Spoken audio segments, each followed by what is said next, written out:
Good morning and welcome to today's Almost Daily Devotional. We are in the book of Numbers, chapter 21, and we're going to start with the 4th verse. It goes like this. They marched from Mount Hor on the Reed Sea Road along the land of Eden. The people became impatient on the road.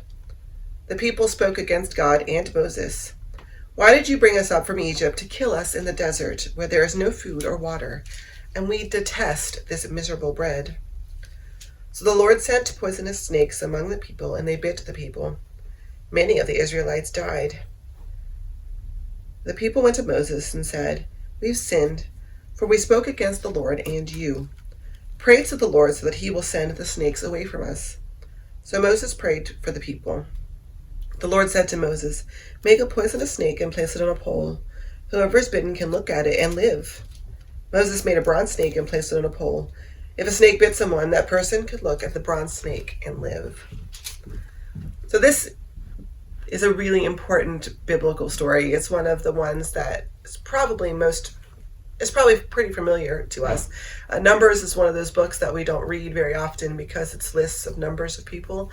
But this story is really common because I think it touches on a few things that are central to our lives.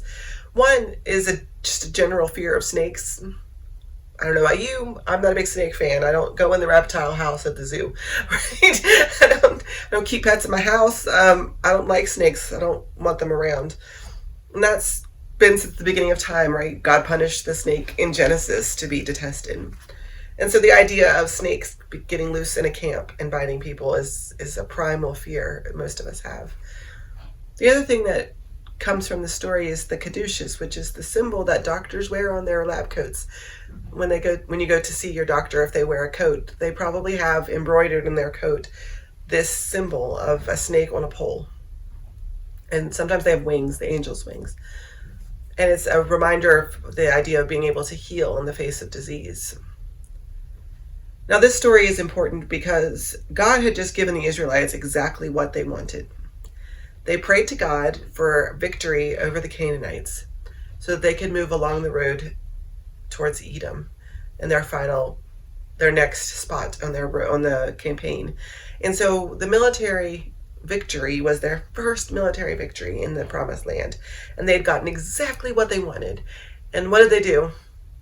The same thing we all do, which is turn around and complain. Turned around and complained to God and said, I'm really tired of this manna. It's gross. I don't like it. Can we stop eating it, please? And so God gave them what they asked for, and it wasn't enough. It wasn't good enough. And so God sent snakes into the camp. It's sort of a reminder to people that they had it pretty good. At least there wasn't snakes before, right? And so the people prayed again to God, had Moses pray to God, and God gave them a symbol.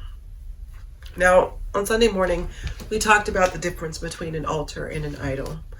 An altar is an object that helps us to see God, that reminds us to sacrifice our time and energy and effort to look for God.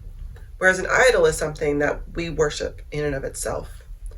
And this staff that Moses created was a way for people to see God. If you're sick, you looked at this symbol and you prayed and you got better.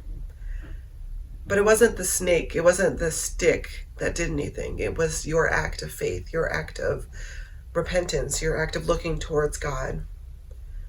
Now later on in the Old Testament, they're going to destroy this stake on a pole because people had started worshiping it. It had become a pole. It had become an idol of itself. It was no longer a way to see God, but a way for people to pray to it. They thought the stick was doing the healing. Now, how many times in our lives does something that once was an altar, once was a place that required the sacrifice of our time and our energy and our attention in order to see God, to have a relationship with God as a conduit to God's Spirit, becomes an idol? And we start to worship the thing itself, or the idea itself, or the tradition itself.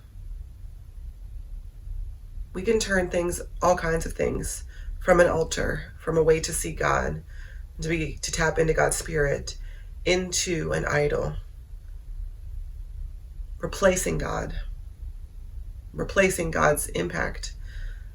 The idol doesn't do anything for us. And so what is the altar in your life today? That idea maybe you're holding on to, or regrets that maybe you've turned into an idol, or grudges, or a tradition, or always having to have new things. There's all kinds of things that can be an idol or an altar. What used to be a conduit for God, to God for you, that has now turned in itself into an idol and the thing you worship.